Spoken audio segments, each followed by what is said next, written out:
Madame le maire, chers collègues, la délibération qui nous est soumise est pour moi l'occasion de rappeler et de commenter quelques chiffres sur lesquels j'appelle l'attention bienveillante des membres de la commission d'accessibilité de notre commune. Notre ville de 230 000 habitants compte 13 points d'eau potable et 9 toilettes publiques, soit une pour 25 555 vessies. À ces 9 toilettes publiques s'ajoutent, à en croire le site wcpublic.com, 4 toilettes semi-publiques, Gare Lille-Flandre, Office de tourisme, Le Printemps et Carrefour Euralille. Je concède volontiers à votre majorité qu'elle s'est emparée du sujet, puisque 3 toilettes publiques sont budgétisées pour l'année 2021, ce qui fera notablement diminuer le ratio pour le ramener à une toilette publique pour 19 166 vessies. Dans une passionnante étude universitaire publiée par la revue Droit social, le professeur Julien Darmon, sociologue spécialiste de la pauvreté, a mis en lumière la triste corrélation entre la volonté de nombreuses villes de chasser les SDF et la démolition des toilettes publiques, ainsi que l'échec patent de ces politiques qui ont conduit l'ensemble de la population à uriner dans les lieux les plus divers.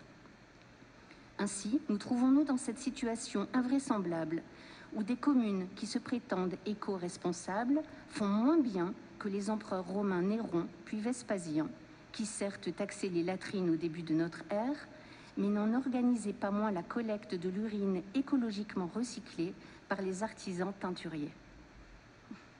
Rappelons en outre, pour mémoire, que Paris connut des barils d'aisance à tous les coins de rue dès l'an 1771.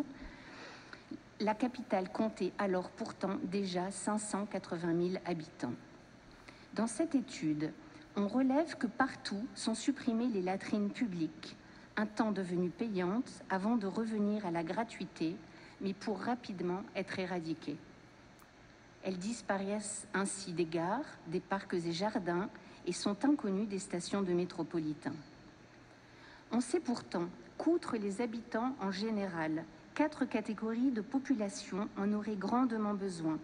Les SDF, déjà cités, les touristes, les personnes atteintes de maladies chroniques, ainsi que nos anciens, qui doivent y recourir plus fréquemment et qui seront de plus en plus nombreux à mesure que vieillira notre population.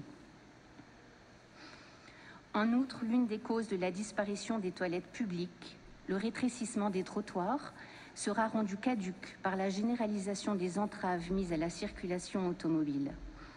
J'ajoute que la volonté municipale de ralentir et piétonniser les trajets ne pourra qu'entraîner un accroissement mécanique de la demande des lieux d'aisance. D'autres communes que la nôtre sont pourtant incontestablement mieux loties, telles que Rennes, dont vous partagez l'étiquette politique, avec 64 toilettes publiques pour 217 000 habitants, soit une pour seulement 3 390 citoyens. On ne sache pas pourtant que la vessie bretonne soit de moindre contenance que la flamande, ni quoi qu'on puisse en penser que le breton soit notablement plus assoiffé. Songeons-y, au rythme que votre majorité adopte, notre ville aura rattrapé la capitale bretonne dans à peu près 18 années, 3 mandats municipaux encore, plus peut-être que les Lillois nous consentiront à vous accorder. En conclusion, dans son étude, le professeur Damon émet une fort intéressante suggestion que je soumets à mon tour à notre Assemblée. Considérant l'improbabilité de voir réapparaître les toilettes publiques à visage humain, sécurisées, propres et suffisantes en nombre, que nous appelons nous-mêmes de nos voeux, il promeut l'idée de convention de délégation de services publics qui permettrait aux cafetiers de dégager un revenu complémentaire en contrepartie du respect d'une charte assurant le caractère gratuit et réellement public des toilettes contenues dans leur établissement, ainsi que leur accessibilité aux personnes handicapées. À l'heure où nous mesurons précisément combien la fermeture durable des cafés et restaurants réduit l'accès de tous aux commodités, une telle proposition semble prophétique, bien qu'elle ne puisse à elle seule remédier à la criante carence observée, particulièrement en ce qui concerne les heures de nuit. À défaut d'engager rapidement les fonds nécessaires à la réalisation des dizaines de toilettes publiques, c'est cette piste que je suggère à votre majorité d'explorer, humaine, solidaire, sécurisée, Elle coûterait évidemment un peu, mais assurément moins que le nettoiement des lieux publics dégradés par d'incessantes mictions. Elle assurerait enfin l'accès de tous aux sanitaires publics, femmes comprises, qui n'auront connu en la matière de brève égalité qu'avec la fugace expérience des sanisettes dites DECO. Je vous remercie de votre attention, fut-elle contenue. Bien, nous avons